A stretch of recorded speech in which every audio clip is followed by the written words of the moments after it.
이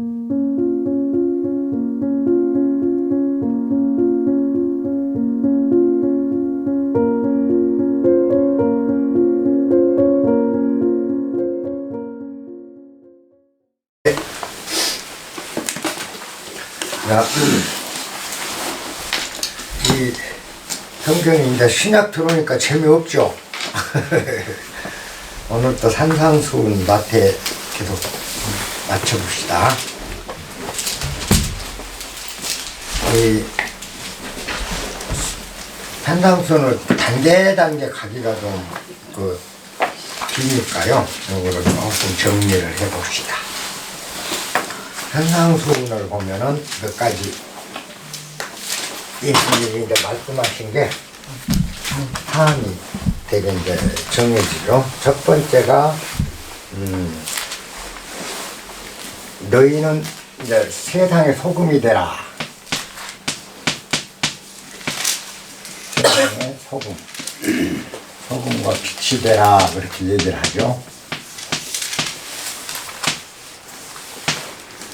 소금과 빛을 얘기합니다. 우리 산상수훈에서. 그 다음에 이제 두 번째가 율법.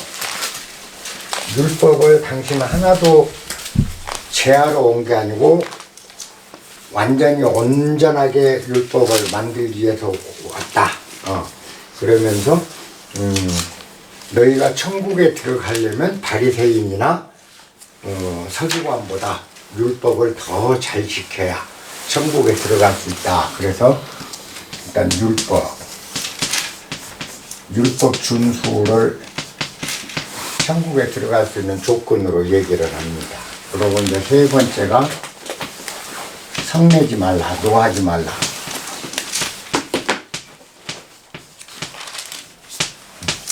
다른 사람한테 성내거나 미련하다고 얘기하거나 이렇게 하지 말라, 성내지 말라. 그 다음에가 네 번째가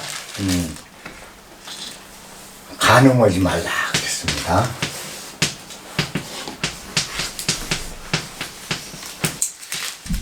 그 다음에 다섯 번째는 맹세하지 말라.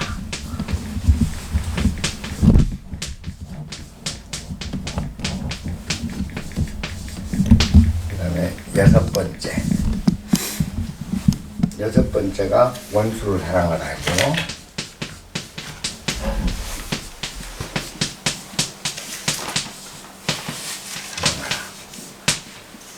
그 다음에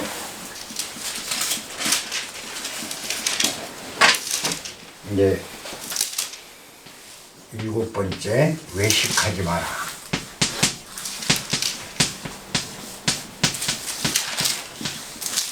밖에서 밥 사 먹지 말라는 거지. 외식하지 마라. 이렇게 했고, 그 다음에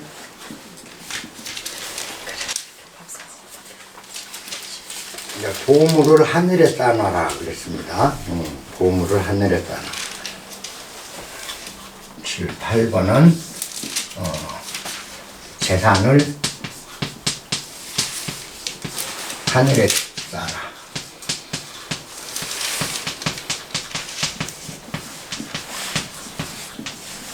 창고다 넣지 말고 하늘에 쌓아라. 그 다음에 아홉 번째 무엇을 먹을까 무엇을 입을까 걱정하지 마라.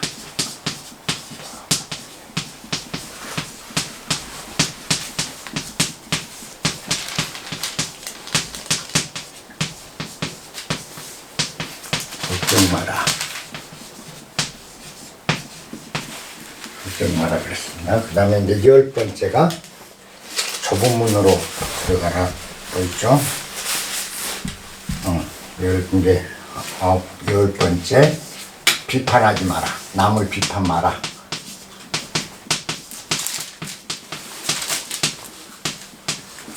비판하고 단죄하지 말라는 식입니다. 단죄하지 말라. 그 다음에 이제 11번째 구하라 준다.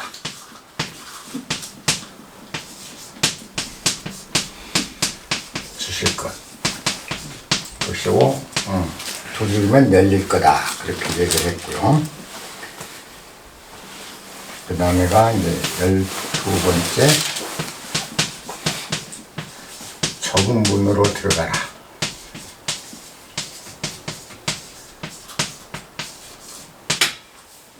네, 이제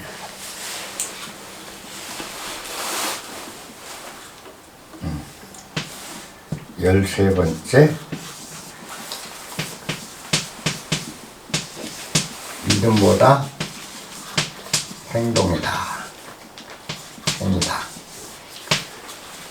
요 13번째는 이제 그렇게 얘기하죠. 나더러 주여 주여 하는 자마다 다 천국에 들어갈 것이 아니라 다만 하늘에 계신 내 아버지 뜻대로 행하는 자래야 들어간다. 그렇습니다. 심판의 날에 많은 사람이 나더러 주여 주여 우리가 주의 이름으로 주의 이름을 드높이며 선지자 노릇했고 주의 이름으로 귀신을 쫓아내며 주의 이름으로 많은 권능을 행하지 않았습니까?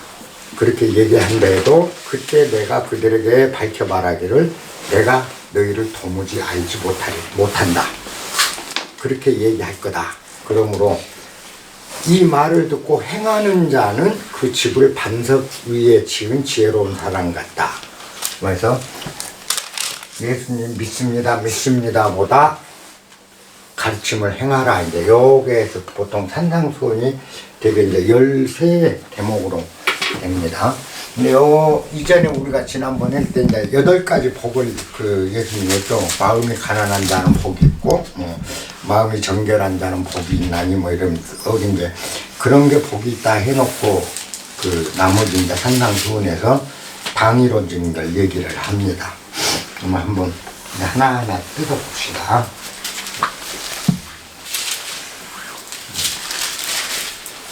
우선,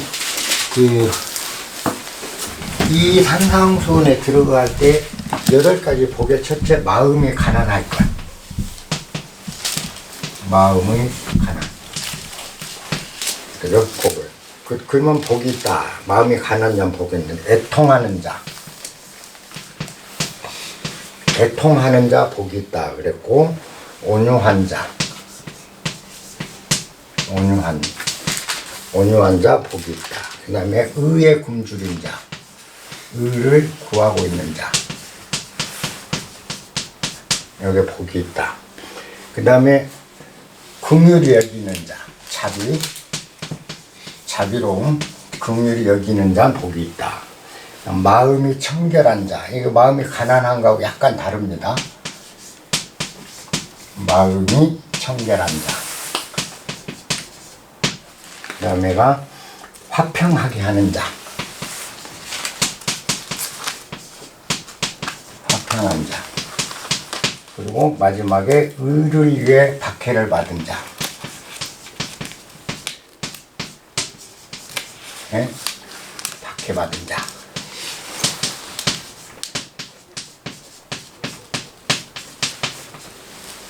이렇게 이제 해서 8가지 팔복이 있다. 이게 산상수훈은 지금 보면은 우선 마음가짐이 이런 사람이 복이 있다. 복이 있다는 거는 그죠? 하늘을 나라를 갈 것이다. 하나님을 만날 것이다. 하나님과 함께 할 것이다. 이런 얘기가 쭉 나왔었죠. 그 복의 내용은. 그러니까 복은 결국 하나님과 함께 한다. 이렇게 된 자는. 그 하늘나라에 들어간다. 근데 이렇게 됩니다. 마음이 가난하고 마음이 애통한 자. 그 다음에 온유한 자. 의를 구하는 자. 자비로운 자. 마음이 청결한 자. 이 마음의 청결은 마음이 가난한 거하고는 비슷한데 사실은 많이 달라요. 마음이 가난하다는 거는 단순함입니다.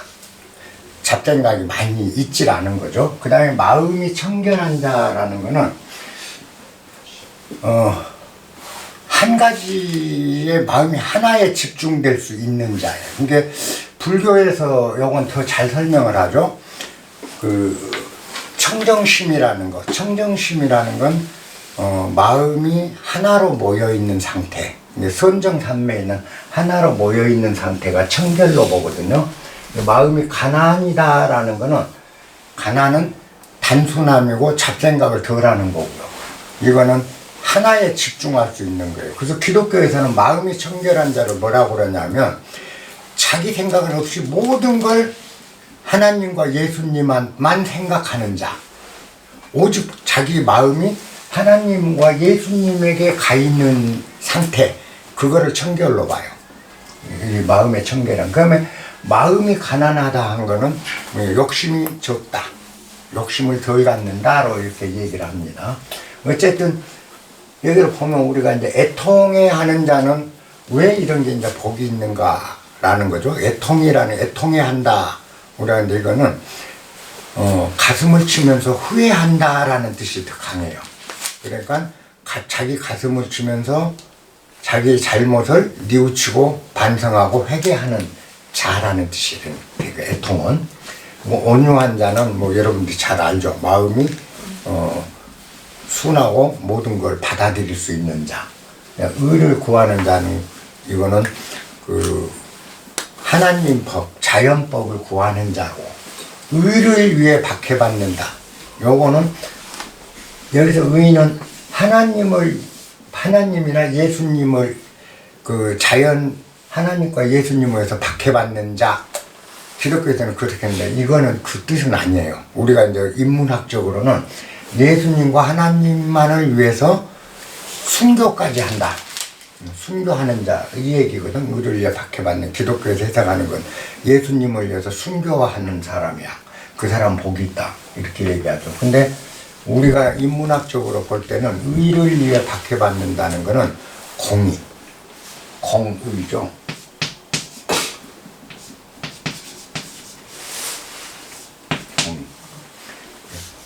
공의는 뭐죠?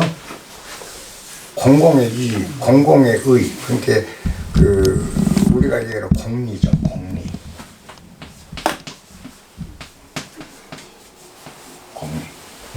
우리가 서양 철학에도 공리주의 있죠. 공리주의는 뭐였죠? 절대 다수의 절대 행복이 공리잖아요. 그 공리를 얘기하는 거예요. 그래서 이 공리를 위해서는 자기 사리를 희생할 수 있는 자라고 봐야 돼요. 그래서 이것과 이것이 비슷하지만, 요거는 뭐냐? 우리가 자연법, 그리고 기독교로 하면 하나님법, 불교로 하면 불성이라면 우리가 그렇죠. 이제 마음이 깨끗하게 해서 하나로 진리를 깨달아가는, 이게 이제 의미가 하나님법을 구하는 자고, 자연법을 구한다. 이건 우리 인간 사회의 공리를 위한다. 이렇게 이제 압축이 돼요. 근데 그렇게 보면은 이런 상태가 된 상태가 우리가 그 인격의 완성체다. 하나님에 다가갔던 인격의 완성은 마음이 일단 욕망이 적어야 된다. 그 다음에 마음이 잡생각이 덜해야 된다. 그 다음에 애통, 늘 자기 반성. 우리가 논어에 보면 일일삼성이라고 그러죠. 3번 자기를 돌아보면서 잘못을 크게 통절하게 느껴야 된다. 애통. 그 다음에 온유함은 우리 잘 알고 있는 거고, 온순하게 지내는 거. 그 다음에 이제 자비, 남에게 도와주고 서로 돕는 자비심, 화평, 이런 게 이제 우리 마음이 이렇게 딱 내부가 정리가 된다면, 글자 그대로 우리가 사는 사회가 아무리 이 지옥 같은 이 사바 세계라도 내 마음이 이렇게 됐을 때 하늘과 천국과 같아진다라는 얘기예요. 이걸 가만히 보면 노자가 얘기한 거나 공자가 얘기한 거나 불교에서 얘기한 거나 기독교가 같은 거죠. 이런 상태로 내가 된 게 유교에서 얘기하는 수신이고, 기독교에서는 하나님과 하나됨이고, 불교에서는 자기 마음을 완전히 깨달은 자서 깨달아서 마음이 백정식, 깨끗한 의식 상태로 바뀐 상태다 라는 게 이제 전제되는 거죠. 이렇게 되면 이렇게 되기 위해서는 이 일을 해야 된다라는 거예요. 산상수훈. 너희가 앞에 얘기한 하나님 나라에 드는 조건, 요 8개, 팔복이죠. 기독교에서 이건 팔복입니다. 이 팔복은 하나님 나라에 들어갈 수 있는 복을, 우리가 그 복을 만든다. 복을 짓는 건다. 근데 그 복을 짓는 방법이 구체적으로 이런 방법으로 져야 된다. 해서 이제 되게 13개 항목 정도 나타납니다. 요게 산상수훈의 가르침이에요. 그러면 이제 여기서 우리가 보면 다 너무 옳은 말만 있어요. 너희는 세상의 소금이요 빛이니까 그걸 자각해서 세상에 내가 소금 역할을 하고 빛의 역할을 해야 된다. 세상을 위해서 내가 간을 맞출 수 있는 소금이 되더라도 세상을 비추는 빛이 돼야 된다. 그렇게 하라는 거예요. 그 다음에 율법 준수는 뭐죠? 우리가 사회생활에서 지켜야 될 도리들을 다 지켜야 된다. 이런 우리 사회법이 아닙니다. 국가법이나 형법 이런 얘기를 하는 게 아니고 자연법이죠. 우리가 응당 지켜야 될 도리, 응당 지켜야 할 그 도리를 다 알아 하는 게 그 율법이죠. 그 다음에 이제 성내지 말라, 간음하지 마라, 맹세하지 마라, 원수를 사랑하라. 그 다음에 겉으로 꾸미지 말라, 있는 그대로 살라 이거죠. 요거는 지금 있는 그대로의 삶을 살라. 그 다음에 재산을 하늘에 쌓아두라라는 거는 재산에 너무 탐착해서 재산을 자기 곳간에만 쌓아두는 짓을 하지 마라. 그리고 걱정하지 마라. 세상 살면서 너무 우리가 많은 걱정과 우려를 하고 걱정하지 마라. 이거 뭐 비판하고 단죄하지 말라. 남을 비판하거나 단죄하거나 이런 걸 말라. 그 다음에 부족한 것은 구하라. 그러면 주신다. 그게 뭐냐, 네가 싸우면서 얻지 않아도 다 저절로 얻어진다. 그 다음 좁은 문으로 들어가라. 그건 뭐죠? 진리에 이르는 길은 좁은 문이다. 넓고 커 보이는 문은 결코 진리에 이르는 문이 아니다. 이래요. 그 다음 믿음보다 행을 하라. 다 옳은 말이에요. 하나도 버릴 말이 없죠. 문제는 누가 이 일을 이런 게 좋다는 걸 모르냐는 거죠. 다 알거든. 우리 이렇게 살아야 된다는 거, 또 이렇게 해야 된다는 걸 다 알아. 아는데 안 되죠. 그럼 우리가 안 되는 거예요. 그래서 그렇게 되려고 노력을 하면 할수록 안 된다는 걸 우리가 다 알아요. 자, 무엇이 옳은지 우리는 다 알고 있습니다. 율법을 굳이 외우지 않아도 다 알아요. 그잖아요. 자, 우리가 부모님을 앞에서 부모님을 모실 때, 부모님과 같이 있을 때 부모님에 대해서 어떻게 하는 게 옳은지 우리 다 알고 있다고요. 배우지 않아도 다 알아요. 그리고 자식한테, 어린 자식들하고 부모가 있을 때 그 자식에 대해서 어떻게 하는 것이 옳은지 부모들 다 알아요. 어떻게 해야 되는, 근데 이게 내 뜻대로 그대로 안 된다는 게 문제인 거죠. 서로 부부가, 남편과 아내가 상대 서로 존중하고 서로를 존경해주고 서로 사랑해야 하는 거 모르는 사람 없어요. 다 압니다. 근데 잘 안 돼. 조금 하면은 존경이 아니라 윽박질러 버린다. 그잖아요. 그 경험이 많잖아요. 자, 성내지 말라. 이거 다 알죠. 성내지 말라는 게 엄청 좋은 말이라는 것도 알아요. 근데 성나는 걸 내가 마음대로 제어가 안 된다는 게 문제인 거죠. 간음하지 말라. 마찬가지입니다. 이것도. 간음. 요즘 남자 여자 할 것 없이 뭐 애인이 없으면 요즘 팔불출에 든다 할 정도로 결혼하고도 애인은 따로 둬야 된다는 세상이에요. 하지 말라. 그게 옳다는 걸 다 안다는 거죠. 그래서 안 된다. 근데 안 되는 거죠. 맹세하지 말라라는 건 뭐냐. 우리가 맹세를 여기서는 번역 과정이다 보니까 내가 하나님을 두고 맹세한다 뭐 이런 정도로 생각하는데, 이 맹세는 뭐냐, 장담이에요. 장담. 큰 소리 치지 말라. 이게 맞아, 저게 맞아, 절대로 틀릴 리 없어, 이런 장담하지 말라는 거죠. 이걸 안 좋다는 거 다 알아요. 우리 다 알아. 원수를 사랑하라는 말 너무 좋은 말이에요. 그래서 원수를 사랑해야 되는데 원수 사랑이 안 돼. 그러잖아요. 얘를 원수가 아니고 정치적으로 반대당만 돼도 절대 사랑이 안 돼요. 안 돼요. 이거 모르는 게 아니라는 거죠, 우리가. 그냥 원수 사랑하라. 또 꾸미지 않고 살아라. 있는 그대로 살라. 항상 우리 쓰고 있는 말이죠. 안 되는 게 문제죠. 늘 걸핏하면 나 감출 걸 딱 감추잖아요. 벌써 꾸미자. 감춘다는 건 꾸민 거거든요. 그 다음에 과장하잖아요. 안 돼, 이제. 그 다음에 재산을 하늘에 쌓아두라. 그건 뭐죠? 재산을 하늘에 쌓아둔다는 건 내 재산을 곳간이나 예금 통장에 쌓아놓지 말고 사람들의 가슴에 쌓으라는 거죠. 같이 나눔하면서 내 것을 베풀고 나누고 하면서 다른 사람 마음에다가 재산을 쌓아놓으라는 얘기거든요. 그게 잘 안 돼요. 옳은 얘기인 줄 아는데. 또 걱정.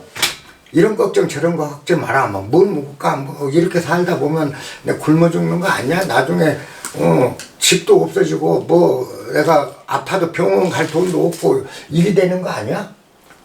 걱정 안 하고 사는 게 옳다라는 거 알지만 되는 걱정을 우리가 어떻게 안 할 수 있느냐는 거.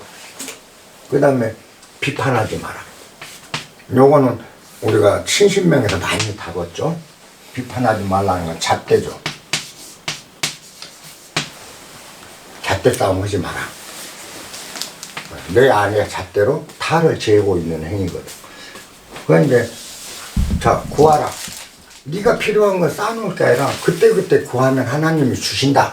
믿으라는 건데 알아도 그 믿음이 안 가요. 좁은 문으로 들어가라. 우리가 볼 때 넓어 보이는 문이 많죠. 돈이 많이 갖추는 거, 재산이 많은 상태는 넓어 보여요. 찬란한 지식을 내가 많이 갖는 건 참 광명으로 가는 길처럼 보여요. 그죠? 또 명예, 좋아 보여요.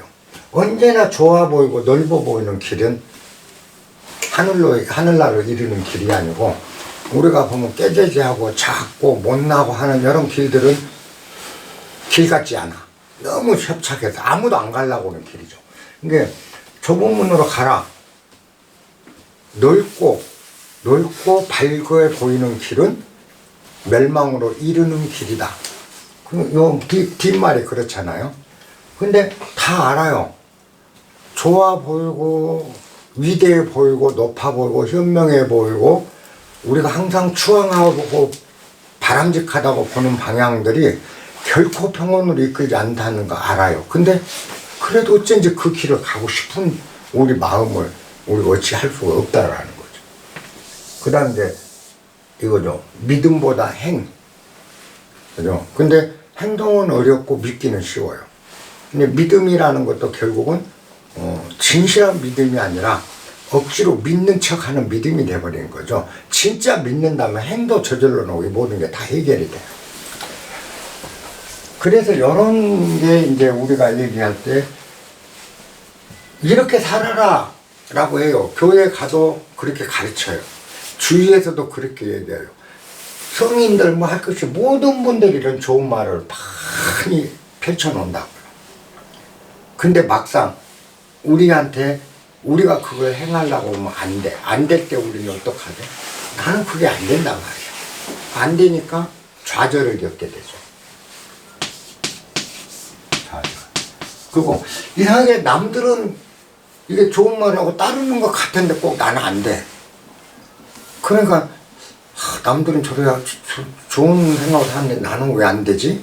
하면서 자기 절망에 빠지게 되고 그러면서 이제 뭐야 이런 일을 해야 되는데 안 되니까 나는 믿음이 부족하다.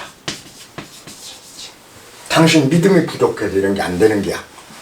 그 본인도 그렇게 자학으로 떨어지죠. 자꾸 작아지기 작은 모습으로 전락이 돼요. 내가 점점 작아지는 거죠. 존재가.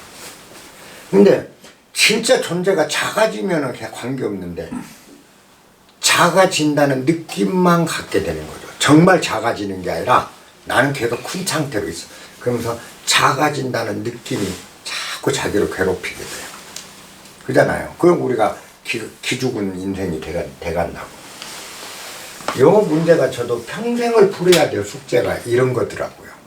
지금 성경에서 가르친 이런 것들, 또 공자가 어려서 읽었던 논어에서 가르친 그 많은 말씀들, 노자에서 얘기하는 말씀들, 부처님이 육바라밀 그걸 행하라고 하는데 안 된다는 거죠. 안 되면 안 될수록 자기 절망에 빠지게 돼서 한 번 더 해보자. 강고하게 이번에는 물러서지 않고 한번 해보자. 정말 단단하게 마음을 먹고 결심을 하면 며칠은 되는 것 같아. 이제 옛날에 하루 뭐라고 그래, 작심삼일인데 무지하게 결심을 하니까 한 5일에서 일주일 가요. 그러다가 뭐 하나 삐끗하면 되돌아와야 돼. 팍 하면 도저히 안 돼. 일생을 두고 이게 저한테 숙제였어요. 왜 안 되지? 이렇게 좋은 말을 나는 내 의지가 약하구나. 처음에는 약한다고 탓했어요. 내 의지가 약해서 이걸 못하는구나. 그리고 내 의지는 강고하게 마음을 먹어봐야 일주일밖에 못 가는 의지구나. 이렇게밖에 결론이 안 내려지는 거예요. 왜? 안 되니까. 화를 안 내야 되는데 팍 안 내야지 결심을 며칠 가다가 나도 모르게 잊어버려. 이제 그 상황에 팍 누가 뭔가 비유가 거슬린 게 오면 화 내지 말아야지 하는 생각이 없어져 보니까 푹 화가 나고 난 뒤에서 알아. 아, 또 화냈네. 나는 역시 안 돼. 이렇게 돌아가더라. 가는 문제 마찬가지입니다. 젊어서 여자들 많이 탐착을 해요. 이게 나쁘다는 걸 알아요. 거기다 공직에 있으니까 더 조심스러운 거야. 몰래 해야 돼, 공직을. 그 들통나면 큰일 나잖아. 그러면서도 나쁜 짓을 몰래 해야 되는 상황인데도, 그리고 어디가 소문 하나 낼 수도 없는 상황인데도 이쁜 여자를 보면 어찌 해보거라고 발 탁 걸어서 넘겨보고 싶어. 이게 생긴다는 거야. 이 나쁜 마음 가지면 안 되는데 하는데도 불쑥 이기는 건 오더라는 거죠. 그래서 평생을 이게 숙제다, 안 된다, 이렇게 살아왔어요. 근데 지금은 이제 제가 사람들한테 또 여러분들한테도 그 말씀을 드릴 수 있어요. 이런 건 노력으로 갈 수 있는 게 아니다. 절대 노력으로 다가갈 수 있는 그건 없다라는 거예요. 노력으로 다가가는 게 아니고 우리가 이거는 아는 길밖에 없어요. 아는. 그건 뭐냐? 내가 그렇다는 걸 아는 거예요. 나라는 존재가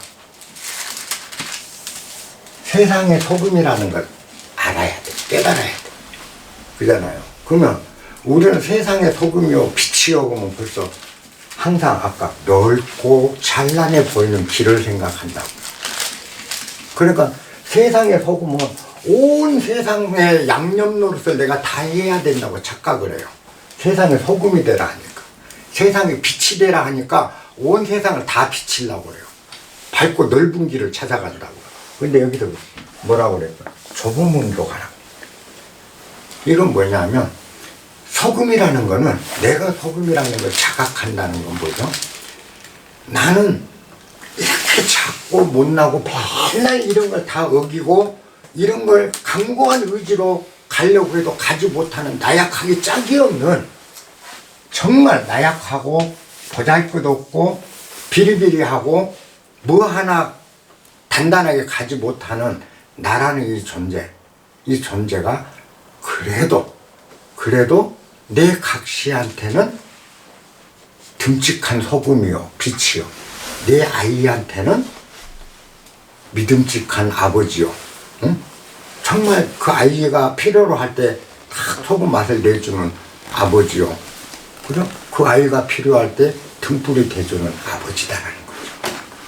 그러고 이웃 할머니 끙끙거리면서 골목길에 무거운 거 들고 갈 때 그걸 살짝 들어줄 수 있는 이 못난 내가 그런 소금이요 그런 빛이라는 걸 인정을 하고 받아들이고 이해를 하기 시작해야 돼요.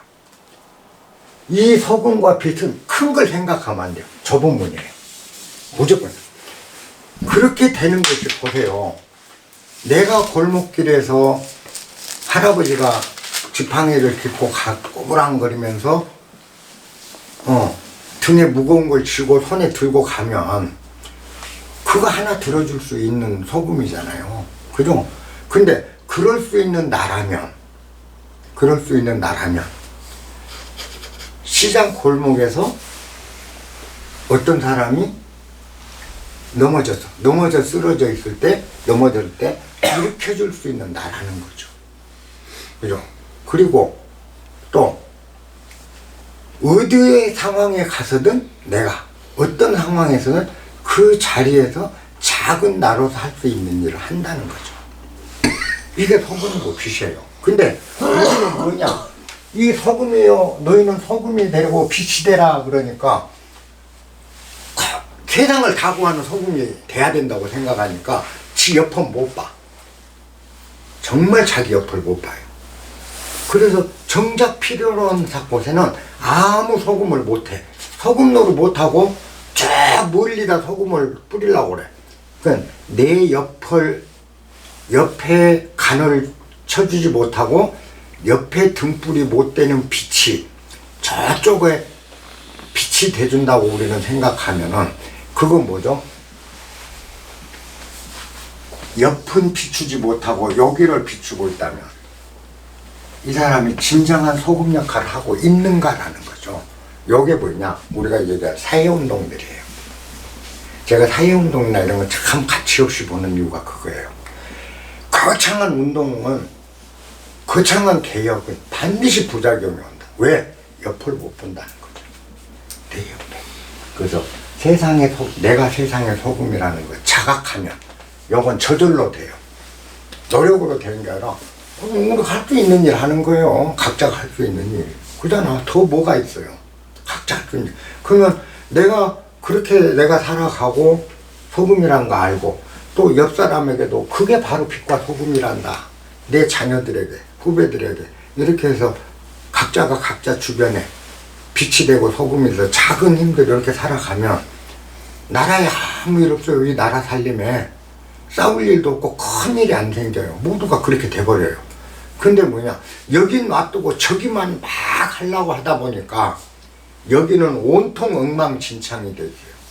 그리고 저기는 저쪽에 가서 으쌰으쌰 한다고. 이것은 소금이 아니라 뭐가 돼요? 자갈만도 못하게 돼요. 자, 율법 준수, 요거는 우리가 자연법, 그죠? 자연법과 올바른 도리를 준수한다. 이게 거창해요. 불교에서도 맞아요. 도를 깨우쳐서 천지도에 맞게 산다. 노자 말대로 천지도에 맞게 산. 그럼 벌써 천지도, 도적인 삶, 이게 엄청 범위가 크고 위대해 보이는 거죠. 근데 우리가 생각하면 율법 준수라는 거 그러잖아요. 도리에 맞게 산다. 가장 단순하잖아요.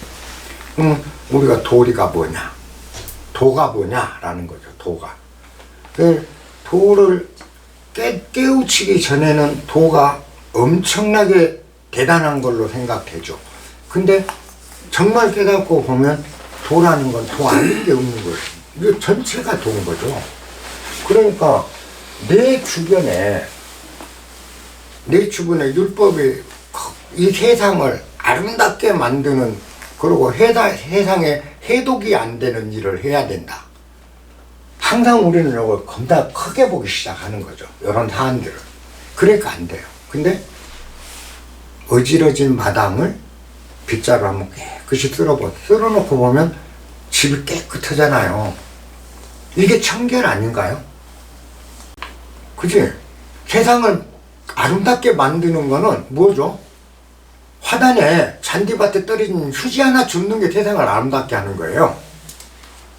그잖아. 그 다음에 평등 이웃 사람을 돌보는 거, 그리고 세상 사람을 돌봤고 세상과 함께 호흡한다는 건 뭐죠? 저 멀리 서울에 있는 사람과 함께 호흡하려고 버스 대절해 갖고 으쌰으쌰 하는 것이 우리가 세상을 아름답게 하는 것인가만 거기만 있지 않다는 거죠. 세상을 아름답게 한 거는 이웃에 헐벗은 할머니가 있잖아. 그때 내 집에 남는 옷 한 벌 갖다 줄 수 있으면 세상 아름다운 거라는 거지. 그리고 배고픈 사람 옆에 있을 때 손 끌어다 밥 한 끼 옆에서 먹고 같이 먹어주는 거. 그리고 힘들어하는 사람 어깨 한번 두들겨주고 손 한번 확 쥐어주는 거. 이게 세상을 아름답게 하는 거고 율법 그잖아요. 무엇이 옳은 건가? 무엇을 할 것인가? 의당해야 될 도리를 지키는 게 율법 준수인데, 그러면 이 율법은 왜 지키냐? 세상을 아름답게 하게 천국으로 만들기 위해서 그렇거든. 왜 천국 만드는 거는 뭐냐? 멀리 있는 것을 우리는 쫓지만 요것만 잘하면 내 주변, 요 주변. 그럴 때 다 우리 모두가 그렇게 된다면 이미 세상은 바뀌었을 거예요.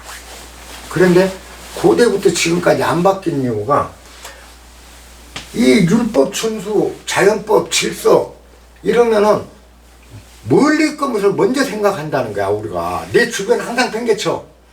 그러니까 이게 안 되는 거예요. 그래도 저쪽은 청소해놨는데 여기는 개판이야. 언제나 그러잖아요. 성내지 말라. 근데 성을 안 내려고 해요. 성질 내면 안 된다고 생각. 왜 화내면 안 되죠? 화내면 왜 안 돼요? 정말 부당한 걸 봤을 때는 천둥같이 화를 낼 수 있는 자가 돼야 되는 거 아닌가요? 부당하고 잘못된 걸 보고 분노하지 못한다면 그건 사람이 아니라고 나는 봐요. 그죠? 그러면 성내지 말라는 것이 우리가 무엇을 의미한가를 생각을 해봤더라면 성을 안 내야 된다라는 거. 그러면 아까 화를 내야 될 때, 정말 화를 내야 될 때 내는 것은 뭐죠? 의로움이잖아요. 의잖아요. 정말 화내야 될 때 화내는 것. 의잖아요. 근데 성 내지 말라. 벌써 이러면은 이제 여기서 모순이 와요. 그러니까 우리는 갈등이 생기죠. 그리고 이제 뭐냐, 우리가 생각한 건, 그러니까 개인적으로 이웃하고 이렇게 하면 부숙부숙 화내는 것이 나쁘다. 그러니까 그런 화는 안 내야 된다를 이렇게 돌아가기 시작하는 거죠. 그러니까 이제 요 성내지 말라는 언어마저도 우리는 선택적으로 받아들이는 거예요.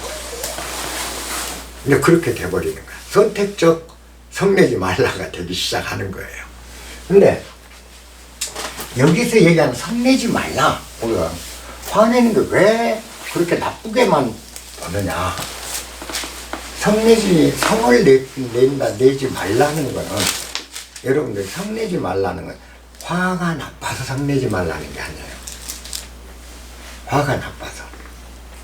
불교에서도 화가 나빠서 성내지 말라고 가르친 게 아니고, 기독교에서도 화내는 건 나빠서 화내지 말라고 가르친 게 아니라고. 화를 냈을 때, 화가 났을 때 우리가 가지고 있는 판단이 흐려짐을 얘기해요. 왜냐하면 화가 나면 판단력을 잃잖아요. 그것 때문에 이제 성내지 말라. 그래서 제가 이거 성내지 말라는 걸 아까 선택상이에요. 내가 화를 내는 자가 되면 판단은 절대 흐려지지 않습니다. 근데 화가 나버리게 되면 내 통제를 벗어나 버려요.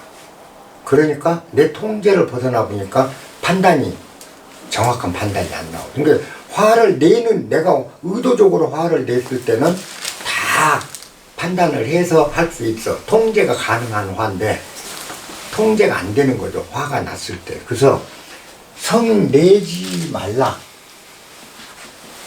내는 문제. 성 나지 말라요. 성 나지 말라. 그러면 우리가 성이 안 나는 것, 안 나는, 내는 것과 안 내는 건 안 나는 거. 그럼 내가 화해 아니 들고 언제나 내는 자가 될 수 있는 비결이 뭐냐라는 걸 우선 우리가 그걸 공부하는. 우리가 인문학을 한다든가 경전 공부를 한다든가 마음 공부를 한다는 건 바로 그런 겁니다. 낸다와 성난다, 성이 나온다, 이거는 달라요. 요건 내가 주체적으로 성을 내는 거고, 성이 나는 건 나도 모르게 나버리는 게 성이 난다는 거죠. 그러면 우리가 어떨 때 내가 성이 나는가를 따져봐야 돼요. 그죠? 어떨 때 화가 나느냐는 거죠. 여러분들 화날 때는 어떤 때죠? 어떨 때 화가 나는가 한번 가만히 생각해 보세요. 상대가 잘못했을 때 화가 나나요? 불이익을 당했을 때. 응? 내가 불이익을 당했을 때. 그렇죠. 내가 불리한. 자, 내가 불리하다.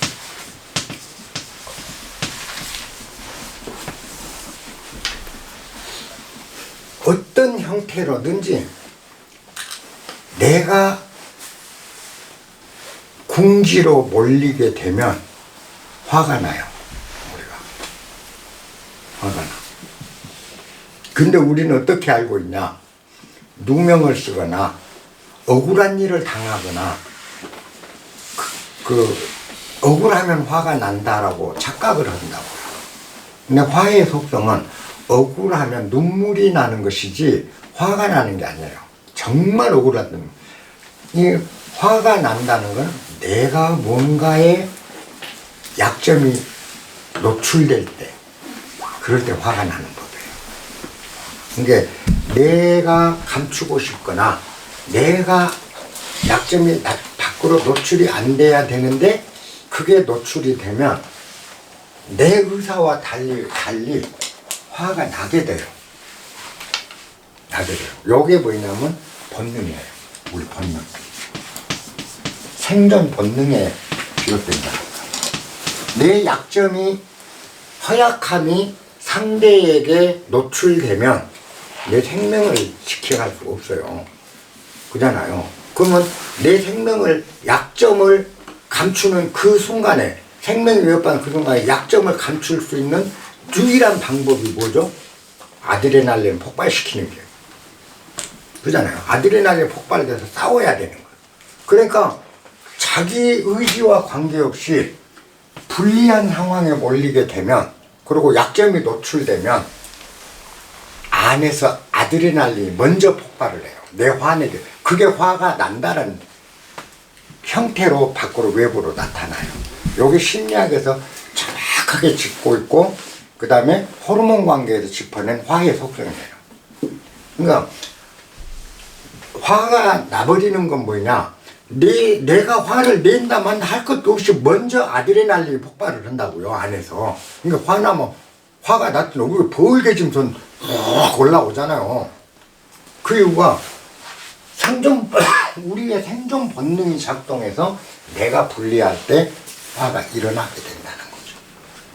그 화를 낼 때는 뭐야? 의도가 있을 때예요. 내가 의도가 있어서 내는 거니까. 이거는 우리의 판단을 흐리지 않습니다. 그래서 요거는 이제 성 내지 말라. 요거는 내지 마. 이건 내 사실 성 나서는 안 된다. 그런 얘기거든. 요거는 뭐죠? 내 약점으로 생각하기 때문에 화가 나는 거예요. 내 못남, 내 약점, 내 그 허약체, 이런 것들이 나한테서 부정적으로 내가 인식되고 있어서 그게 내 본능을 자극한다고요. 그러니까 깨닫고 났을 때는 뭐냐? 내가 그동안 감추고 싶었던 이 약점, 내가 약점이라고 생각했던 것들이 고스란히 장점이에요. 그러니까 이제는 그걸 굳이 약점을 커버할 생각이 사라지게 되니까 이게 약점이 아니란 걸 아니까 들켜도 관계없어요. 사자한테 들켜도 안 잡혀먹인다는 걸 알거든. 그게 약점 아니란 걸 아니까.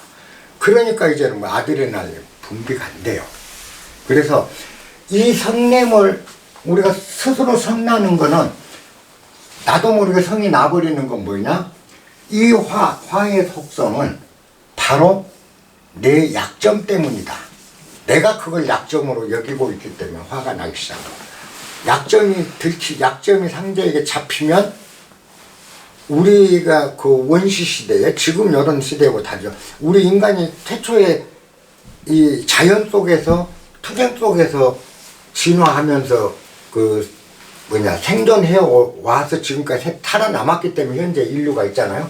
이 과정에서 약점을 카바를 다 해냈기 때문에 지금까지 살아남은 거라고요. 그죠? 그러면 사자를 만났을 때, 또 같은 인간을 만났을 때, 인간은 지혜로운 동물하고 만났을 때는 우리가 지혜의 문제가 걸려요, 약점이. 그러나 힘과 동물은 사자를 만날 때 힘의 문제가 작동이 되잖아요. 이렇게 해도 우리가 살아오는 과정에 아드레날린이 언제 분비될 것인지를 우리 안에 DNA가 이미 본능적으로 작동을 하게끔 만들어 놨다는 거죠. 그러다 보니까 이렇게 되는데, 이게 이제 약점이 아니다. 그게 오히려 강점이다라고 인식하게 되면 아드레날린이 안 나와요. 현대 사회는 호랭이한테 잡혀먹을 일 없거든요. 사냥으로 살아가는 시대가 아니기 때문에. 지금 우리 같은 건 그런 것들이 약점이 아니다는 걸 알아야 돼요. 내 안에 작은 것들, 내 안에 부정적으로 봤던 것들이 결코 약점이 아니다. 그렇게 되면 요 화의 문제도 여러분들이 극복이 가능합니다. 우리가 노력으로 되는 게 아니에요. 화 안 내려고 아무리 애써도 안 되는 거예요. 그래서 제가 늘 애쓰는 걸로는 아무것도 갈 수 없다. 진리는 노력하고 애써서 가는 게 아니라 저절로 가지는 것이다. 그리고 인격 수양도 노력과 애씀으로 인격 수양이 되는 게 아니라 정확히 아는 것으로 저절로 다가가진다라고 늘 얘기를 하는 거예요. 왜냐하면 우리가 노력하는 거는 유의예요. 유의. 의지가 작동돼서 노력하는 거라고요. 유의로서는 아무것도 이루지 못해요. 무의래야. 무의무불치야. 아무것도 함이 없어. 그죠? 그래서 무불치. 다스려지지 않는 게 없다. 모든 걸 다 다스릴 때 노자의 유명한 구절이죠. 무의무불치인 거야. 노력으로 가는 게 아니라 저절로 가게끔 내가 저절로 다가가야 돼. 가능하지 말라. 이것도 참는다고 되는 거 아니라는 건 남자들은 거의 다 할 거예요. 참는다고. 물론 몇 번은 참겠지. 그걸로 자기의 욕망이 다 제어되리라고 생각한 사람 아무도 없거든. 실제 그래요. 노력으로 가는 게 아니다. 그러면 간음의 속성도 여러분들이 잘 알아야 돼요. 간음의 속성은 뭘까요? 우리가 왜 바람핀이고 남자든 여자든 딴 남자를 보고 딴 여자를 보고 이런 일들이 어떤 사람 안 하는데 어떤 사람 하기도 하지만 일반적으로 보편적으로 세상 사람들이 대부분 그런 데 빠져 있느냐 문제가 왜 가는 문제예요? 가는 문제는 왜 일어날까? 그것도 여러분들이 생각 많이 해야 되거든요. 이런 생각을 우리는 안 했다는 거죠. 우리가 하는 건 하지 마의 말하고 말만 많이 들었지 왜 간음이 나쁘지? 예서부터 시작해서 그렇다면 왜 그 나쁜 간음이라는 마음 이성을 보면 확 끌려드는 그런 마음들은 왜 생기지라고 우리는 깊이 생각을 덜 해온 거죠. 그러잖아요. 간음의 속성도. 간음이 예컨대 옛날에는 일부 다처제, 그 다음에 일부 다부제, 여자 하나에 남자가 20명씩 달린 시대도 있었거든요. 그리고 남자 하나에 여자가 7, 8명씩 사는 시대도 있었고, 인류 사회는. 그러잖아요. 그때는 간음의 문제가 크게 심각하지 않았어. 그죠? 근데 일부 일처제가 되면서 간음의 문제가 심각해진다고요. 세상에. 근데 간음의 속성이 뭐냐는 거죠. 간음의 속성은 아무것도 아니에요. 결국은 종족 보존이에요. 다인의 진화론의 적자생존의 원리죠. 종족 보존. 종족 보존 본능에 불과한 거예요. 그러잖아요. 이게 무슨 사악한 정신 세계가 아니라고요. 종족 보존 본능이 간음하고 싶은 마음을 일으켜내기 시작한다고요. 우리의 본능이. 그러니까 본능은 제어하기가 굉장히 힘들죠. 본능적으로 나오는 거니까. 자, 식욕, 성욕, 제어하기 가장 힘든 거 아닌가요? 성욕도, 식욕도 우리가 안 먹으면 죽잖아요. 그죠? 식욕이라는 것도 필요 이상으로 식욕을 탐하거든. 그건 식욕이 분명히 있어요. 성욕도 종족 보존을 하고 인류를 지속시켜야 된다는 문제 때문에 우리한테 강력한 에너지로 하나를 만들어진 거죠. 종족 보존, 나의 생존, 식욕, 수면력, 그 다음에 종족 보존에 관한 성욕. 요게 해요. 그러니까 간음은 종족 보존 본능에서 나타나는 거예요. 그래서 스트레스가 많은 직업, 위험한 일에 종사하는 직업일수록 간음 확률이 높습니다. 범죄 심리학이 잘 나와요. 그래서 범죄인들이 수배돼서 도망 다닐 때는 엄청난 성욕이 생겨요. 그리고 총알이 빗발치도 오가는 전쟁터에서는 성욕을 주체할 수가 없어요. 그래서 위안부가 꼭 필요한 게 전쟁터예요. 그러면 모든 민간인 여자들 전쟁터에서 성욕은 오면 옆에서 누가 보든 말든 상관없죠. 벌건 대낮에도 여자 덮칩니다. 왜? 그 성욕은 엄청, 왜? 생명이 내가 끊어진다는, 곧 죽는다는 이게 있으면 성욕은 급속도로 발동돼요. 엄청나게 강하게 발동됩니다. 죽음에 이르게 되는 사람이. 여러분들 잘 모르죠? 교수형 체하면 가장 강력하게 발기하는 게 남성들은 성기예요. 따뜻해집니다. 교수형 당한 사람들. 죽어도 줄어들질 않아요. 감옥에서 교수형 체할 때 당한 사람들. 왜 그러냐면 죽어갈 때 교수형 당할 때 타임이 길어요. 그러니까 그리고 고통이나 총을 맞거나 이 고통 때문에 성욕이 제어가 되는데 교수형은 그렇지 않아요. 그러니까 교수형을 당하거나 그 다음에 공수훈련을 받아본 사람은 잘 알아요. 비행기에서 점프하기 전에 점프한다 이러고 그냥 비행기를 타기에 초조하게 기다려요. 얼마나 화장실을 자주 간지 몰라요. 오줌이 너무 마려워. 금방 갔다 왔는데 10분도 안 돼서 또 막 뛰어가요, 화장실로. 긴장하고 낙하산 안 펴지면 죽는다 이 생각이 생명의 위험에 느끼게 되면 성욕이 굉장히 크게 발달된다고요.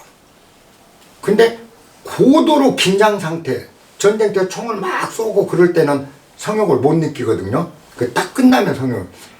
그 상태에서는 긴장이 고도화될 때는 성욕이 뭘로 변하는 변이로 나타나요. 오줌 싸고 싶은 마음으로. 그래서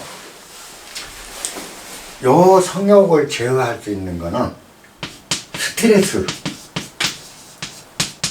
스트레스를 줄이면 된다. 그래서 아까 얘기하는 마음이 온유한 자. 여러분들이 나중에 심리치료를 하든 힐링을 하든 이런 데도 굉장히 도움이 되는 게 이런 것들이에요. 그래서 인간뿐만이 아닙니다. 이거는 서울 시내에 남산에 있는 소나무를 한번 보세요. 솔방울이 틈도 없이 꽉꽉 달려요. 뭐냐? 매연이 많아갖고 소나무가 본능적으로 자기가 생명이 위험을 알면 종족 번식에 솔방울이 막 무지막지하게 달립니다. 이 길가의 은행을 보면요. 길가의 은행나무하고 저 공기 좋은 곳의 은행나무, 은행 알수가 틀려요. 길가가 훨씬 많이 달립니다. 여러분들 요 길가에 있으면 소나무도 한번 보세요. 매연이 많은 데치는 온 나무가 소나무가 덕지덕지 산에 치는 그리 많이 안 붙어요. 요게 본능이거든요. 그게 왜 나쁘냐. 그죠? 그래서 요 역시 원리가 그렇다는 걸 알면 우리가 해야 될 건 가늠 안 하려고 애를 쓰고 스트레스 받으면 더해요. 그거보다는 그게 원인이 스트레스란 거. 그러므로 마음을 편히 먹기 시작하고 마음 다스림 쪽으로 치우쳐지면 이건 저절로 없어져요. 저절로 사라지게 돼. 맹세, 원수 사랑 다 마찬가지입니다. 원리들이 이런 것들. 그래서 이 원수를 사랑하라 그러는데 원수 사랑이 됩니까? 내가 어떤 그 스님 아주 유명한 스님 그 법문 참 많이 하셔요. 신도들이 그 자리에서 물으면 바로바로 그 합니다. 저 신랑이 미워요. 그러고 이혼하고 싶고 신랑 때려 죽이고 싶은데 어찌해야 됩니까? 그러면은 신랑을 부처님으로 생각하고 지극한 마음으로 부처님 모시듯이 모셔보세요. 그러면은 신랑이 좀 아니 미워 죽겠는데 부처님처럼 생각되냐고. 그런 놈 법문을 왜 해? 안 되잖아요. 원수 사랑하려고 해서 원수가 사랑이 되느냐는 거죠. 그죠? 그러면 우리가 원수를 사랑하라. 이 얘기. 요거는 우리가 외면과 내면 두 가지가 있는 거죠. 왜 원수를 사랑하라? 원수 사랑할 수 있습니까, 여러분? 제가 영화를 하나 여러분한테 꼭 보라고 권하고 싶은 게 있습니다. 원수를 사랑하라는 부분에서도. 여러분들 그거 보면 잘, 그 영화를 보면. 밀양이라는 영화가 있습니다. 우리나라 오래된 영화예요. 밀양에서 그 어떤 기독교 신자인 여자가 이제 하는데, 살인자가 자기 아들을 죽였어요. 아들이 그 납치돼가지고 살인자한테 살해당해서 죽었어. 그리고 이 여자가 이제 그 기독교에 귀의를 해요. 그래서 기독교 신조가 돼서 엄청나게 그때 기도를 하고 너무 힘드니까 이제 매달린 거죠. 그러다가 이제 목사님들랑 막 하면서 어느 날 이 여자가 하나님의 은혜를 입었대요. 그래갖고 이제 용서하고 싶은 마음이 탁 생긴 거야. 이 살인한 놈을. 그 영화 내용이 그렇대다. 용서를 하겠다고 이제 선언을 해요. 그래가 교회 목사님도 하나님 은혜를 받았다 막 주에서 떠받들어 주죠. 굉장히 이제 그 찬양을 많이 하죠. 그래가지고 이 여자가 목사님 두 분인가 뭐 같이 교도소로 찾아가요. 가갖고 그 지 아들 죽인 살인자 면회를 딱 합니다. 가서 이제 내가 당신을 다 용서하겠다고, 다 괜찮다고, 그러고 당신이 필요하면 옥바라지도 해주겠다. 정말 좋은 마음을 내서 갔는데 딱 앉자마자 용서한다는 얘기 하기 전에 그 죄수 할렐루야 하면서 저는 하나님으로부터 은총을 받아 모든 죄를 사해받았습니다. 죄를 사해받았습니다. 하나님으로부터 용서를 다 받았습니다. 그 순간 여자가 거의 반미치광이가 돼요. 내가 용서를 안 했는데 저 새끼가 왜 용서를 받아보냐. 하나님이 왜 내가 용서를 아직도 안 했는데 저 새끼 용서를 받았네. 이건 말이 안 된다. 그날부터 나와서 기독교 교회 행사장 어디 가서 막 행사장마다 마이크 대놓고 막 왕왕왕왕 떠들면서 방해만 하고 다녀. 이 여자가. 응? 내가 용서를 안 했는데 하나님 지가 뭔데 용서를 해버려. 그러면서 그 영화가 참 재밌어요. 이게 뭐냐. 원수를 사랑한다는 거는 참 우리가 오만이에요. 그죠? 원수를 사랑하고 원수를 용서하라. 7번씩 70번이라 원수를 용서한다는 거는 용서. 그죠? 여기서 요거는 원수를 사랑하라, 원수를 용서하라. 요거 용서를 사랑이란 말로 표현했어요. 둘 다 씁니다. 요 대목에서 어떤 원수를 사랑하라 그래 놓고 네 원수를 용서하라. 7번씩 70번이라도 용서하라 이렇게 얘기해요. 근데 이거 사랑이란 말은 그냥 그 제목의 원수를 사랑하라고 사실은 용서하라는 건데, 용서의 속성은 우월한 자가, 그죠? 비우월한 자를 용서하는 거예요. 그러니까 이건 불평등의 소산이에요. 용서라는 건 힘 있는 자가 하는 행위지 힘 없는 자가 힘 있는 자를 용서하나요? 그건 안 돼요. 아까 여기서 피해자가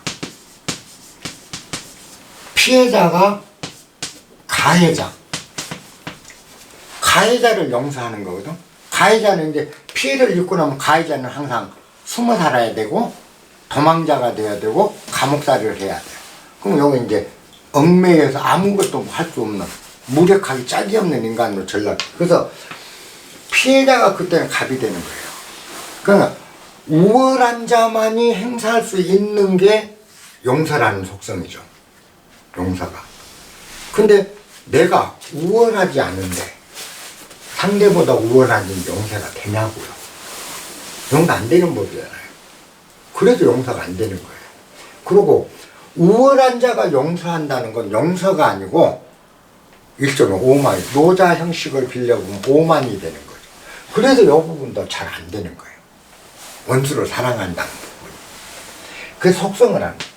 용서라는 건 결국 우월한 자의 행위다.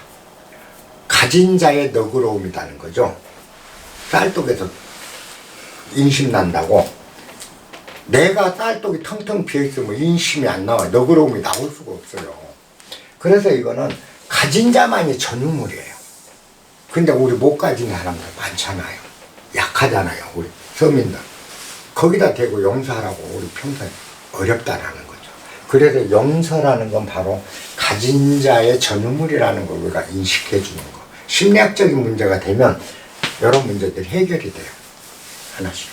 그리고 이 원수를 사랑하라는 부분에서는 아까 작은 문으로 들어가는 것 같죠. 우리 내면의 세계에서는 내가 버리고 싶은 것, 나한테 없었으면 좋아 보이는 그 부정적으로 보이는 속성들, 그것들을 사랑하라는 말로 되는 거고, 대외적으로는 가진 자의 전유물에 지나지 않는다. 그건 이 밀양이라는 영화로 보면 정말 여러분들 실감 날 거예요. 아, 저게 용서구나. 세상은 용서하고 말고가 있는 게 아니구나. 그잖아요. 내가 내 자식을 죽인 사람을 용서하고 말고가 어디 있겠어요. 그잖아요. 미우면 미운 대로. 그 순간 화나면 화가. 그래서 지나면서 시간이 지나면서 내 안에서 녹아나는 것들이지 의도적으로 용서하는 거는 결코 용서가 아니게 되는 거죠. 일종의 오만이죠. 그래서 우리는 이런 것에 대해서 너무 하라, 좋은 말이 있으니까 하려고 달라진다. 절대 노력으로 갈 수 있는 게 아니라는 겁니다. 꾸미지 말라. 마찬가지죠. 왜 꾸미겠어요? 왜 꾸미겠어요? 내 안에 부정적인 것들을 늘 부정적이라고 생각하니까 그건 밖으로 안 나타나기를 바라는 것 때문에 꾸미는 거잖아요. 내 안에 긍정적인 것들은 남들이 좀 알아줬으면 싶으니까 꾸미잖아요. 근데 예수님은 좁은 문을 설파를 하거든요. 네 안에 좁아 보이고 작아 보이고. 항상 소자론을 많이 예수님 얘기하잖아요. 공자도 그렇고 노자도 그렇죠. 노자도 항상 작은 걸 얘기하잖아요. 돈은 뭐라고 그래요? 노자에는 돈은 작은 생선을 조리는 것과 같은 것이다. 그런 얘기 하잖아요. 작은 생선을 조리려고 보면 함부로 조리면 다 흐트러져 버려요. 조심조심 뒤집는 행위죠. 작은 생선 조림으로 돌을 비교하잖아요. 장자는 돌을 뭐라고 비교해요? 처음에 도가 뭡니까? 그러니까 개다. 아니 개가 무슨 겁니까? 그 다음에 바로 그 말 끝에 장자가 개미다. 아니 개미 어째서 도냐? 그러니까 더 작아지잖아요. 벼룩이다. 나면 똥이다 그러거든. 그러면 점점 작은 쪽으로 간다고요. 도는 멀리 있는 게 아니다. 네 옆에 사소한 것들이 진실이다. 그게 도다. 마찬가지로 외식, 내 안에 작아 보이는 것들이 도라는 것만 알면 외식할 일 없어요. 저절로 떨어져. 그래서 꾸미지 말라 한다고 해서 우리가 안 꾸며지냐고. 꾸며지잖아요. 그래서 이제 꾸미지 말라 그러니까 루즈 바른 것도 꾸미지 말라고 그래. 맨 얼굴로 살라고 한 사람도 있어. 우리 여기다. 근데 그건 꿈에도 돼. 이쁘게 보이는 거.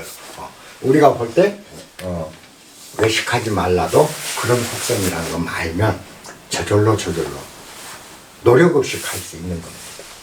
자, 재산을 하늘에 쌓아두라. 요건 어려워요. 저도 안 돼요. 지금도 걱정이 있으니까 조금씩은 비축하고 싶은 마음이 생겨. 비축하지도 못하고 살고 비축한 것도 없어. 그렇지만 조금은 걱정이 떨치기가 어려워요. 그런데 요거는 이제 결국은 맞물려 있죠. 우리가 무엇을 먹을까 무엇을 입을까 걱정하지 말라. 요거하고 맞물립니다. 그러니까 제가 삶의 걱정이 어찌 안 되겠어요. 아무리 내 마음을 밝히고 내가 수신호를 조금 더 열심히 수신해서 좀 더 나를 이렇게 세워야 되겠다고 수신을 해 가지만 어찌 모든 걱정이 없을 수 있겠어요. 근데 그걸 제가 극복했던 거는 정말 이 기절이었어요. 무엇을 먹을까 무엇을 입을까 걱정하지 마라. 하늘을 나는 새와 들에 핀 백합을 보라. 그것들은 곶감도 없고 길쌈도 하지 않는데 저렇게 아름답지 않지 않느냐. 아름답지 않느냐. 요 기절을 늘 떠올렸어요. 내가 욕심이 팍 생기고 걱정이 반드시 올 때 문득문득 올 때마다 요 기절을 늘 입속에서 애우면서 그래 그렇게 살아라고 그러는데 정말 내가 왜 헛걱정을 하지? 이러면서 점점 떨쳐나간 기억이 있어요. 근데 요건 정말 어려워요. 내 안에 모든 걱정이 없이 걱정을 다 정리하기는 정말 어렵다. 왜? 이거는 내 의식과 내 의지와 관계없이 우리의 생존 자체를 위협하는 문제이기 때문에 아까 이런 간음, 성냄 이런 것 같은 생존 본능보다 입에 풀칠하는 생존 본능이 가장 절박해요. 자식에게 정족 보존 안 시켜도 내 생명이 자식보다 훨씬 중요해요. 아마 내 생명을 자식 생명으로 바꾸라고 하면 잘 안 바꿀 것 같아요. 그만큼 내 생명에 대한 위협이, 직접 위협은 무엇을 먹을까예요. 이게 있기 때문에 가장 어려웠더라. 제가 제일 어렵다고 본 게 이거였거든요. 그래서 저는 요 부분은 극복을 하면서 정말이지 나는 요 말을 얼마나 많이 곁에 두고 생각하고 스스로에게 들려줬는지 몰라요. 예수님도 그렇게 했는데 너는 왜 그렇게 걱정을 하냐 하면서 걱정을 조금씩 달래가면서 그래도 걱정이 되니까 또 달래고 이제 그러면서 다가가기 시작한 거죠. 걱정 없는 쪽으로 점점 다가가 봤는데 요거 역시 지금은 확실하게 알죠. 무망하다는 거죠. 걱정 전혀 걱정하지 않아도 내 생명을 안 걷어간다는 거 이제는 확신을 하게 되니까 걱정이 이제 떨어져 나간 거죠. 그 전에는 그렇게 노력해도 걱정돼요. 그래도 우리는 그런 속에서 나를 쌓아가는 거죠. 근데 하지 말란다고 안 된다는 건 아니라는 얘기입니다. 그러면서 본질을 알면 떨어져 나간다. 비판하지 말라, 단죄하지 말라. 그러면 하느님께서도 네가 남을 비판하고 단죄하는 만큼 하나님한테 정죄 받을 거다. 이게 다른 데서는 비판하지 말라, 정죄하지 말라고 나오죠. 내가 타인을 정죄하면 나는 바로 하나님으로부터 정죄받는다. 그 얘기죠. 요게 신신명이다 간택의 문제에서 많이 제가 다뤘던 문제입니다. 우리가 타인을 정죄할 수 있는 거, 정죄하는 거는 자기 잣대죠. 요 모든 게 다 잣대의 문제입니다. 사실은 이거 전체가 다 잣대질하고 있는 거. 이 내 잣대로 상대를 정죄하는 거라는 거죠. 그런데 내 잣대가 결국은 누굴 죽이냐? 나를 죽이는 거다. 진리의 삶에서는 내 잣대가 나를 죽이는 거거든요. 그럼 내가 여기 있는 사람을 정죄를 해요. 내 잣대로 딱 잡고 저 틀려먹은 놈 시키 저거 하고 손가락질하고 이런다고요.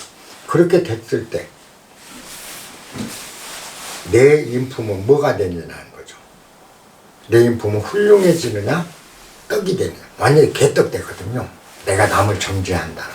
그 다음에 두 번째, 내 인품은 한없이 바닥으로 깔아놓은 손해를 보여. 두 번째, 적이 생기죠. 그러잖아요. 내가 정죄하면 내 목숨을 끊는 거더라고요. 그래, 제가 그 전에 그 신신명에서 그 얘기를 했었죠. 그 로마 신화, 그래서 로마 신화에서 그 크로테스. 지나가는 손님들 침대에다 딱 해놓고 요 새끼 틀렸어. 키가 틀려. 탁 자르고. 침대보다 키가 크면 자르고, 침대 작으면 늘려서 죽이고 계속. 결국은 나중에 테세우스한테 붙잡혔고 그 침대에 그 괴물이 침대에 묶여갖고 잘려 죽잖아요.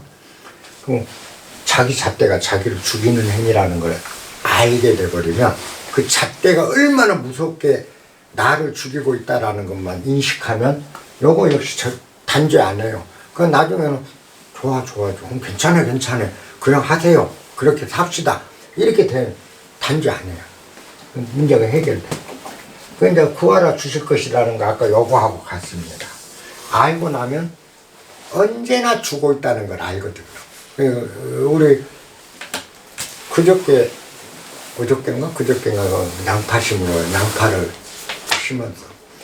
양파를 심고 오니까 잘못 심어서 그렇게 한 게 양파를 지금 심으면 우를 순을 잘라줘야 고시라지를 안 한다면 이걸 잘라줘야 된다 뭐 이런 얘기를 그러거나 말거나 이제 우리는 심고 오면서 그래서 뭐 한 200개나 150개나 심었는 거 오면서 우리가 이렇게 심지만은 농사는 하나님이 져주니까 그잖아요. 우리 심기만 하잖아. 그러면 내년 봄에 풀 자라고 뭐 하기 이전에 하나님 농사 다 져서 쾌하게 만들어준다는 거예요. 우리가 하는 거는 양파가 필요하니까 양파 심어. 근데 이게 구하는 행위다는 거죠, 우리가. 구하는 행위는 뭐 주십시오 하는 게 구하는 행위가 아니고 양파 먹고 싶으니까 양파 심는 게 구하는 행위야. 그러면 하나님이 요만한 양파 하나에서 요만한 하나를 달려주거든. 지난번 고구마를 켜보니까 그러더라고. 요만한 가지 하나 꼽았는데 고구마 10개 이렇게 나와. 언제나 주신다는 걸 아니까 요거 사라지더란 거죠. 뭘 먹을까? 좁은 문은 설명 안 해도 되겠죠? 우리가 커 보이고 좋아 보이는 게 절대 진리의 세계로 가는 분이 아니다. 항상 내 안에 긍정적인 것보다 부정적인 게 주목하고. 그러니까 행위 문제라는 거죠. 예수님 말씀도 우리가 종교 체계로 보면 행보다 믿음입니다. 교회에서 가르치는 건 행보다 믿음이 우선이어야 돼. 근데 사실은 예수님의 진실한 가르침은 내 이름으로 나를 거룩하게 한다고 뭔 짓을 한 것보다 하나님의 의를 행하는 것이 하늘나라에 드는 길이라고 가르치거든. 뭐 예수님 가르침을 우리가 행동으로 옮겨 나가는 게 예수님 믿습니다 100번 하는 것보다 훨씬 큰 복이라는 거죠. 그잖아요? 요건 너무나 지극한 거죠. 요게 그 산상수훈 전체예요. 총괄적으로. 그래서 여러분들이 항상 생각하셔야 되는 거는 이런 구절은 어려서부터 우리가 다 알고 있습니다. 그죠? 다 알고 있어요. 왜? 자, 비판하지 말라 요 부분에서 뭔 얘기가 예수님이 나온 거에 있냐면은 네가 남에게 원하는 것을 남에게 베풀어라. 그렇게 얘기를 해요. 네가 남이 너한테 해주기를 원하는 대로 너도 그러니까 네가 너를 상대가 사랑해 주기를 바란다면, 네가 원한다면, 상대가 너를 사랑하기를 원한다면 네가 그만큼 상대를 사랑하라, 사랑해 주라. 이게 예수님이 가르치는 이런 것들이거든. 우리가 그 어려서부터 들은 얘기가 뭐였어요? 피서 불력은 물시어이 나라 그랬거든. 너는 네가 상대가 그렇게 나한테 해주기를 바라지 않는 것을 상대한테 하지 마라. 그냥 계속 네가 원하지 않는 것, 상대가 나한테 하기를, 그러면 그러지 않기를 바라는 거죠. 그리고 네가 원하지 않는 것을 상대에게 하지 마라. 얘도 똑같은 얘기잖아요. 원수 사랑하라, 이 말 우리 수없이 들었어요. 동양 고전에 수없이 나오잖아요. 살인하지 마라, 사랑하라, 뭐 간음하지 마라, 성내지 마라, 막 수없이 들었다고요. 이 산상순이 예수님이 살한 이 기절들이 소중하다고 생각하지 말라는 거죠. 이 기절들은 우리가 너무나 잘 알고 있고 다 안다. 이걸 어떻게 실천할 것이냐인데, 실천은 노력으로 안 되더라는 거. 그걸 우리가 깨달아야 돼요. 노력으로는 죽어도 안 되더라. 그러므로 우리가 할 일은 정확하게 실체를 아는 길밖에 없다. 실체를 알면 사라지기 시작한다. 요게 이제 우리가 얘기하는 수행이요, 수신이요, 깨달음이에요. 깨달음이 따로 있는 게 아니라 이 실체를 탐구해서 그 실체를 정확히 아는 것, 그게 깨달음이거든요. 그러고 나니까 모든 문제가 해결이 돼. 그래서 노력하지 않고 우리가 노력하는 그 시간에 실체를 좀 더 들여다보라. 그 실체들은, 이런 거 실체를 알 수 있는 길은 어디에 있냐? 자기 내면에 다 있다라는 겁니다. 성내는 것도 내가 가만히 어떨 때 성내는지를 들여다보면 알고, 음심이 생기는 것도 내가 그때 어떤 상태에서 음심이 생겼지 들여다보면 알게 되고, 그죠? 그러고 나서 이제 이런 강좌나 심리학이나 이런 걸 통해서 같이 토론도 해보고 하면 금방 알게 돼요. 이 13개 산상순의 위대한 가르침은 그냥 그거 해결되면 다 저절로 행하게 돼. 다 이 상태가.